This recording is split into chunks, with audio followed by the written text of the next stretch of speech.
नमस्कार। Modern history short notes के चौथे भाग में आज हम अंग्रेज़ों का जो शक्ति विस्तार था उसको देखेंगे। तो आइए बिना देरी के चलते हैं वीडियो की तरफ। यदि आपने इसके जो पहले के वीडियो नहीं देखे हैं तो आप इस वीडियो को देखने के उपरांत प्लेलिस्ट में जाकर उन वीडियोज़ को भी देख सकते हैं।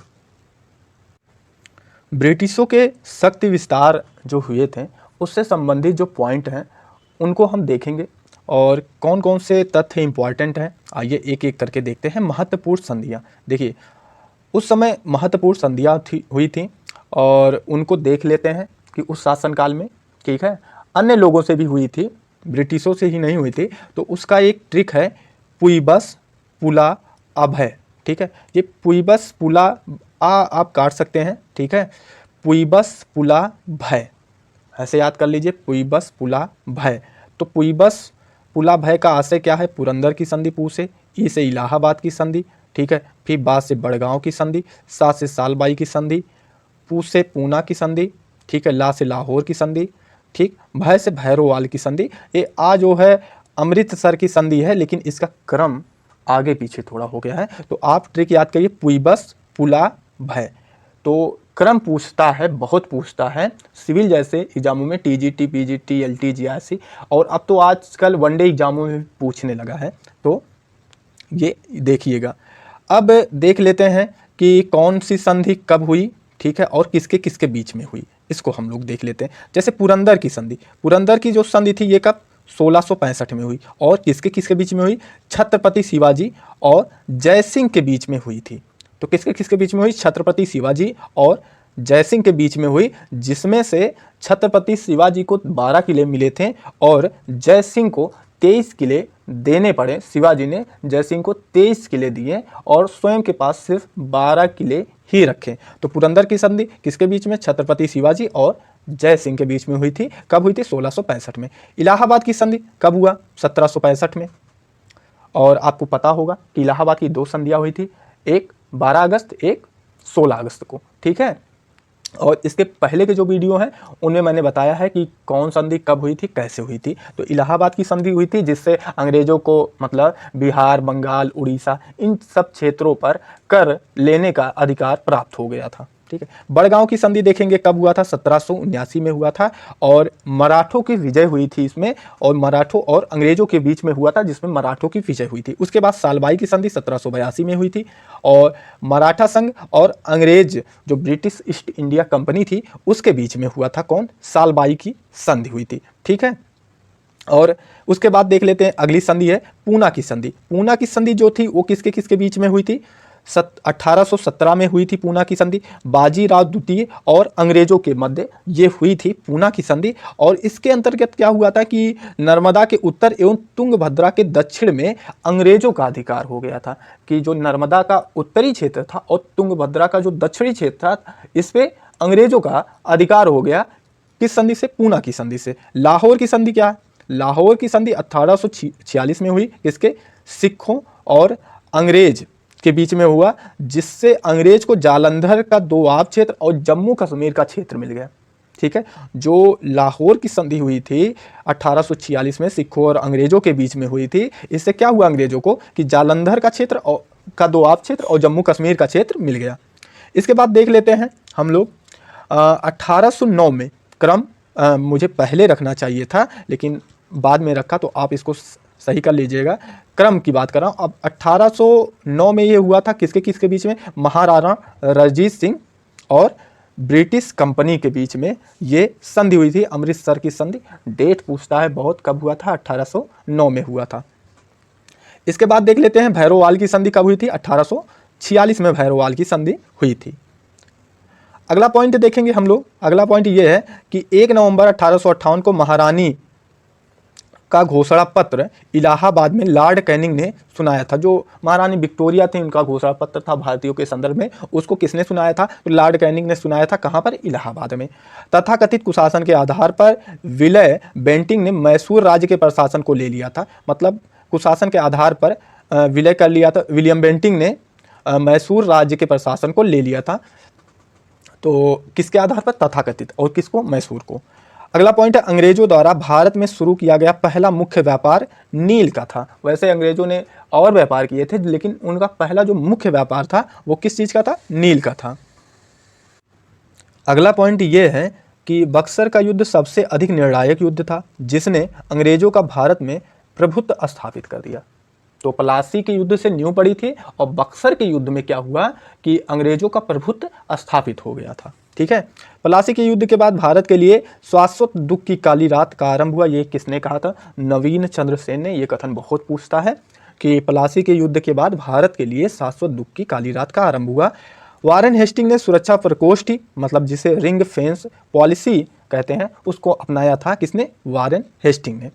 कैनिंग ने Indian penal code, civil procedure code और क्रिमिनल प्रोसीजर कोड पारित किया था। ठीक है, अब जो इंडियन पीनल कोड है वर्तमान समय में उसमें परिवर्तन किया गया है, आप उसको जरूर से देख लीजिए, क्योंकि अब परिवर्तन के कारण परीक्षाओं में इससे संबंधित प्रश्न पूछे जा सकते हैं। तो कैनिंग ने क्या किया था? Indian penal code, civil procedure code और क्रिमिनल प्रोसीजर कोड पारित किया था। अगला पॉइंट हम लोग देखेंगे, अंग्रेजों का सर्वाधिक विरोध जो किया गया था वो मराठों के द्वारा किया गया था। तो अंग्रेजों का सर्वाधिक विरोध किसने किया? मराठों ने किया। पिंडारियों के उन्मूलन का श्रेय वारेन हेस्टिंग को जाता है। तो वारेन हेस्टिंग ने पिंडारियों का उन्मूलन किया था। ठीक है, उनका मतलब श्रेय किसे जाता? वारेन हेस्टिंग को। अगला पॉइंट है, भारत में आधुनिक शिक्षा की नींव मैकाले ने 1835 में रखी, जिससे मैकाले के मिनट्स के नाम से जाना जाता है। तो प्रश्न पूछ लेता है कि मैकाले के मिनट्स क्या है, उसके बाद नीचे व्याख्याएं दी रहती हैं आपको। तो क्या हुआ था कि ये आधुनिक शिक्षा की नींव रखी गई थी मैकाले के द्वारा 1835 में, जिसको नाम दिया गया था मैकाले के मिनट्स। उसके बाद देखेंगे 1789 में लॉर्ड वेलेजली, ठीक है, लॉर्ड तो मत ही लगाइए, लॉर्ड वार्ड थे नहीं, सिर्फ अपना भौकाल बना रहे थे।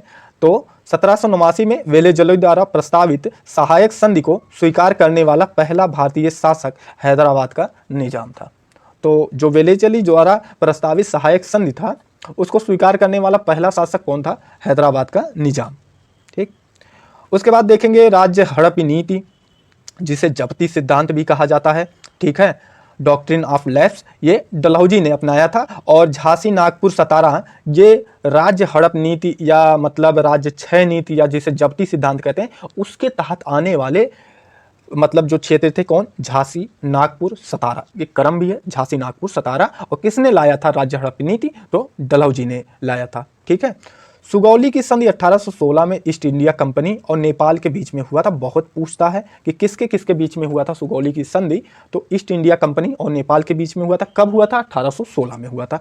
गोद प्रथा पर प्रतिबंध डलहौजी द्वारा लगाया गया था। गोद प्रथा क्या था कि मतलब जिन राजाओं महाराजाओं के संतान पुत्र नहीं होते थे, मतलब जो पुत्र नहीं होते तो वो गोद ले लेते थे, और इस पर डलहौजी ने रोक लगाया कि मतलब आप गोद प्रथा को नहीं अपना सकते, और यदि आपके मतलब वंश नहीं है, मतलब आगे आपकी पीढ़ी नहीं है, तो वो क्या होता था कि ब्रिटिश सरकार जो कंपनी थी उसको उस क्षेत्र को अधिग्रहित कर लेती थी, ले लेती थी। ठीक है, इसीलिए क्या किया कि गोद प्रथा पर प्रतिबंध लगा दिया था। किसने? डलहौजी ने।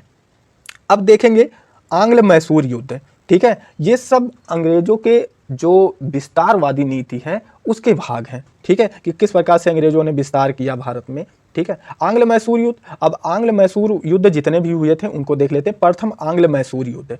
प्रथम आंग्ल मैसूर युद्ध में क्या हुआ कि इसमें ईस्ट इंडिया कंपनी और मैसूर शासक हैदर अली के बीच में हुआ था। किसके किसके बीच में? ईस्ट इंडिया कंपनी, मैसूर शासक हैदर अली के बीच में हुआ था, और ब्रिटिश आक्रामक नीतियों के कारण हुआ था। मतलब जो ब्रिटिश थे वो उनकी आक्रामक नीतियां थी, इनके कारण हुआ था। वो साम्राज्य विस्तार कर रहे थे, इसीलिए प्रथम आंग्ल मैसूर युद्ध हुआ था। और इसमें कौन सी संधि हुई? मद्रास की संधि हुई, और एक दूसरे का क्षेत्र वापस एवं एक दूसरे के प्रति सहायता का वादा किया गया। इस सहायक संधि के मतलब दौरान मद्रास की संधि के हिसाब से क्या हुआ कि एक दूसरे का क्षेत्र वापस किया गया, और इसमें कहा गया कि हम दोनों एक दूसरे की मदद करेंगे कोई दूसरा अगर हम लोगों पर आक्रमण करता है। ठीक है, लेकिन अंग्रेज तो अंग्रेजी है, वो कहाँ करने वाले हैं, धोखा देते हैं, और देते हैं आगे अभी देखिएगा। सेकेंड आंग्ल मैसूर युद्ध, तो ये द्वितीय आंग्ल मैसूर युद्ध 1780 से 84 के बीच में हुआ था। किसके किसके बीच में? ईस्ट इंडिया कंपनी और मैसूर साम्राज्य, जिसका हैदर अली कर रहे थे। और क्यों हुआ था युद्ध का कारण, मराठों ने 1771 में मैसूर पर आक्रमण किया, लेकिन अंग्रेज मद्रास संधि के अनुरूप हैदर अली को समर्थन नहीं दिया। कहे ना कि अंग्रेज अपनी बातों पर अडिग रहे ही नहीं थे कि जब मराठों ने 1771 में मैसूर पर आक्रमण किया तो अंग्रेजों ने तो कहा था, मद्रास की संधि के समय कि हम आपकी रक्षा करेंगे और आप हमारी रक्षा, तो लेकिन उसने क्या किया कि मतलब बस हाँ आशा दिलाया था लेकिन रक्षा नहीं किया। और इसी के कारण द्वितीय आंग्ल मैसूर युद्ध हुआ। और इसमें क्या हुआ कि मंगलौर की संधि हुई थी और अंग्रेज 1780 में फ्रांसीसी क्षेत्र माहे पर हमला कर दिए थे। तो जब अंग्रेज 1780 में फ्रांसीसी क्षेत्र माहे जो केरल में अवस्थित है उस पर जब हमला किए तो जो मैसूर साम्राज्य था जिसके मतलब नेतृत्व करता थे उस समय हैदर अली, वो भी कहे कि भैया जब तुम सहायक संधि की बात नहीं माने हो तो हम भी नहीं मानेंगे, तो माहे पर आक्रमण कियो और युद्ध करो। तो इसीलिए युद्ध हुआ था। और उसका मुख्य कारण क्या था कि मद्रास संधि के अनुरूप मतलब हैदर अली को अंग्रेजों ने समर्थन नहीं दिया था। ठीक, तृतीय आंग्ल मैसूर युद्ध अब हम लोग देखेंगे। तृतीय आंग्ल मैसूर युद्ध क्या हुआ था कि टीपू सुल्तान और अंग्रेज प्लस मराठा संघ प्लस निजाम प्लस त्रावणकोर का जो साम्राज्य था इनके बीच में हुआ था। तो टीपू सुल्तान एक तरफ और अंग्रेज मराठा निजाम त्रावणकोर एक तरफ थे। अब यही जो कहते हैं ना कि मतलब ये ऐसे थे, महान थे, कोई महान वहान अब क्या ही कहा जाए कि ये लोग एक दूसरे का ही गला काटने पर लगे हुए थे। अपने मतलब जिसका मतलब इनको विरोध करना चाहिए था उसी का ये लोग सहयोग करते थे। अब यहीं पर देख लीजिए। ठीक है, इसमें क्या हुआ कि टीपू सुल्तान पराजित हुए, पराजित होना ही था, जब सेना इतनी भारी भरकम है विपक्षी तो पराजित होना ही था। और यहाँ पर क्या हुआ, श्रीरंगपट्टनम की संधि हुई। ठीक है, और इससे क्या हुआ कि आधे मैसूर राज्य पर अंग्रेजों का कब्जा हो गया। ठीक है, तृतीय आंग्ल मैसूर युद्ध में। ठीक, चतुर्थ आंग्ल मैसूर युद्ध देखेंगे, ये कब हुआ था। चतुर्थ आंग्ल मैसूर युद्ध 1798 से 99 के बीच में हुआ था। ठीक है, और मैसूर का अधिकांश क्षेत्र अंग्रेजों के पास चला गया था। टीपू सुल्तान प्लस ब्रिटिश हैदराबाद निजाम प्लस मराठा के बीच में हुआ था और टीपू सुल्तान वीरगति को प्राप्त हुए थे, मतलब टीपू सुल्तान मारे गए थे। ठीक है, अब देखेंगे आंग्ल मराठा युद्ध। अब मराठे तो साथ दे रहे थे लेकिन अंग्रेज है साथ दे रहे हो भैया लेकिन काटे तो तुम भी जाओगे, तो वही हाल है। ठीक है, अगर ये जो मराठा थे ये मैसूर का साथ दिए होते तो ऐसा होता ही नहीं। ठीक है, तो आंग्ल मराठा युद्ध, प्रथम आंग्ल मराठा युद्ध कब हुआ था, 1775 से 1782 के बीच में। इसमें माधवराव की मृत्यु के उपरांत मराठों के बीच सत्ता संघर्ष का परिणाम था। मतलब ये प्रथम मराठा युद्ध क्या था कि जब माधवराव की मृत्यु हुई थी तो मराठों के बीच सत्ता संघर्ष हुआ, तो कुछ लोग चले गए अंग्रेजों के पक्ष में और वहां से मतलब उनका सहयोग लेकर युद्ध करने लगे। और उसके उपरांत क्या हुआ, प्रथम आंग्ल मराठा युद्ध हुआ और सूरत की संधि से प्रारंभ एवं सालबाई की संधि से समाप्त हुआ। तो ऐसा ही पूछा जाता है कि प्रथम आंग्ल मराठा युद्ध किस संधि से प्रारंभ हुआ था और किस संधि पर जाकर समाप्त हुआ था। तो सूरत की संधि से प्रारंभ होकर सालबाई की संधि से समाप्त हुआ था और इसमें मराठाओं का विजय हुआ था। ठीक, द्वितीय आंग्ल मराठा युद्ध में क्या हुआ था कि पेशवा बाजीराव द्वितीय, किनके किनके बीच में हुआ था, पेशवा बाजीराव द्वितीय और ब्रिटिश जिसका नेतृत्व लॉर्ड वेलेजली कर रहा था और इसके तहत बसीन की संधि हुई थी। ठीक है, तो द्वितीय आंग्ल मराठा युद्ध के समय कौन सी संधि हुई थी समाप्ति के लिए, बसीन की संधि, आप इस बात को याद रखिएगा। तृतीय आंग्ल मराठा युद्ध 1817 से लेकर 1818 के बीच में अंतिम निर्णायक युद्ध था। मराठों की हार हुई, ब्रिटिश भारत जो मतलब भारत में ब्रिटिशों का अस्तित्व था वो बढ़ गया, मतलब पूरे भारत पर ब्रिटिशों का अधिकार हो गया था। और बाजीराव द्वितीय, मल्हार राव होलकर और मुधोजी द्वितीय वर्सेस ब्रिटिश जिसका नेतृत्व कॉर्नवालिस उस समय कर रहा था, इनके बीच में हुआ था। तो तृतीय आंग्ल मराठा युद्ध किसके किसके बीच में हुआ था तो मराठों और अंग्रेजों के बीच में। लेकिन मराठा की तरफ से कौन, बाजीराव द्वितीय, मल्हार राव होलकर, मुधोजी द्वितीय थे। और इसमें क्या हुआ कि मराठाओं की पराजय हुई, भारत में ब्रिटिश प्रभुत्व पूर्णतः स्थापित हो गया था। ठीक, तो आज के लिए इतना ही, मिलते हैं आपसे अगले वीडियो में। वीडियो कैसा लगता है आपको और मेरे पढ़ाने का तरीका कैसा है कमेंट बॉक्स में ज़रूर से बताइएगा। कोई कमी होगी तो उसको भी हमको ज़रूर से बताइएगा। सलाह और सुझाव के लिए कमेंट बॉक्स खुला है। मिलते हैं आपसे अगले वीडियो में, तब तक के लिए नमस्कार, धन्यवाद।